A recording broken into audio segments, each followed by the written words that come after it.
Practice. Thought the guys were really good. As I mentioned all week, I think they're very excited to get back out on the field and playing a big homecoming game for us and get back on track. Do you have any special plans for Marquise this week? Well, I think we're always trying to find different ways to use Marquise. With hopefully the speed of this game not being like the last two. We have looked at some different things with him. We've also looked at some defensive situations for the first time this week with him out there. So, there may be some that may present itself Saturday. USC announced on its website last night that conference had reprimanded and fined the school, and a student manager had been fired for inflated footballs. Can you comment on that? Yeah. Obviously as head coach, everything falls on you. This situation was brought to our attention not till this Sunday by the conference. That there was a situation during the game, or before the game, where a student manager on the Oregon sidelines in front of the Oregon team was deflating footballs. Our compliance department obviously did a very thorough check and research of everything involved to make sure that there was no knowledge of any coaches or players knowing anything about this. So I don't know why it was done.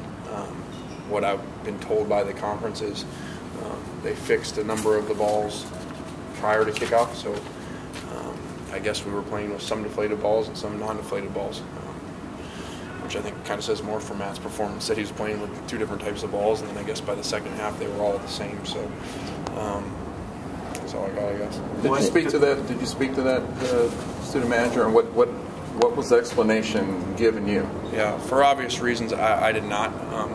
The last thing they wanted was coaches talking to a manager in this situation. So our compliance department did all the research, and then our compliance department communicated with the league. I was not involved in that. Would a student, student managers work pretty closely with players, position coaches.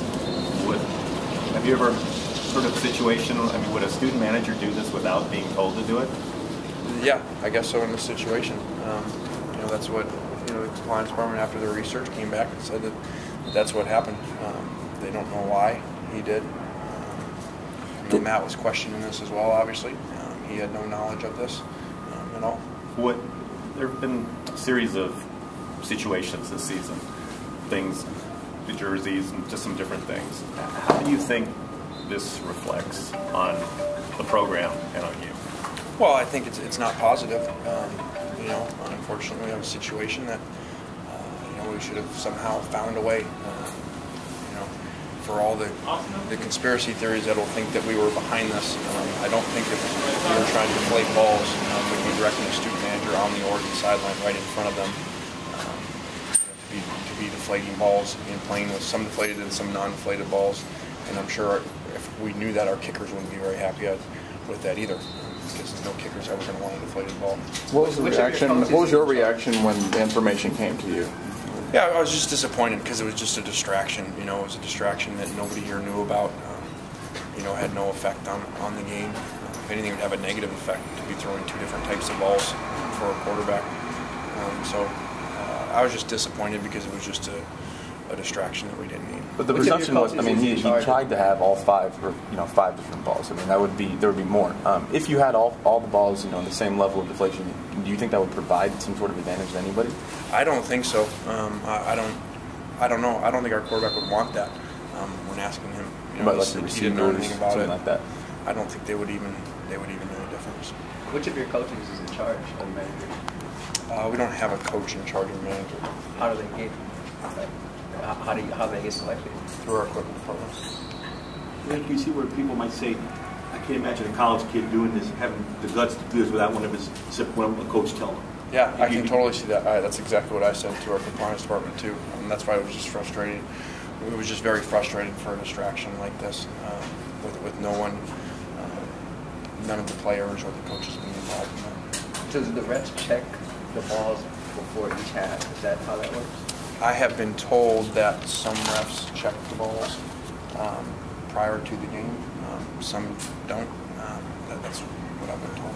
And they all part of the process. And for the second half, everything was reinflated, so everything was all the same. What I have been told from the league is when they found out about the balls, they didn't tell us. but they never told us at all until the next day that the refs went and prior to kickoff fixed, I guess there's 6 balls, I believe, and fixed some of the balls. So we were actually in the first half playing with some balls, regulation, some deflated. So I kind of said to our players, that shows more for Matt really that he's throwing 2 different types of balls. And then at halftime they fixed the other balls, I guess. So in the second half, all the balls were whatever pounds they're supposed to be. How do they do that? Just mechanic, don't they have to come to you guys and get a pump? The refs don't carry a pump, do they? I have no idea of the process of that. Chip said he found out after the game on Saturday. Why do you think how did he find out and you didn't find out until Sunday, you said? That's a great question. I don't know. The only thing I can assume is because I guess the student manager was doing it on their sidelines that their people saw it, and I was told then it was reported to the officials by their people, so that's probably, I would assume, how Chip found out. Did you talk to your players about it at all? I know you said Matt, to your knowledge, had no knowledge of it, but I mean, he's one of the people that would seem to be a prime candidate for that because he works with the people to pick the balls and all that. Did you talk to him? Yeah, our compliance department talked to him. He assured him that he knew nothing about this, nor has he ever directed the student manager to do this. Lane, is your concern that there's a culture around here that maybe the kid thought it was okay to do it? Are you concerned that maybe there's been a culture created? Kids said, you know what, it's okay to cut a corner. I'm going to do this because maybe this is the way things are done around here. Is there a concern? I think that's a fair question. I don't believe that at all. I believe this was a very isolated incident. That it had nothing to do with coaches or the players on this team. You said Marquise had started to play some defense this week. What do you mean by that? Well, I'm not going to get into too many specifics of it, but we've looked at some different situations of putting him over there to help us out. Could that start as soon as this Saturday? Yes. All right.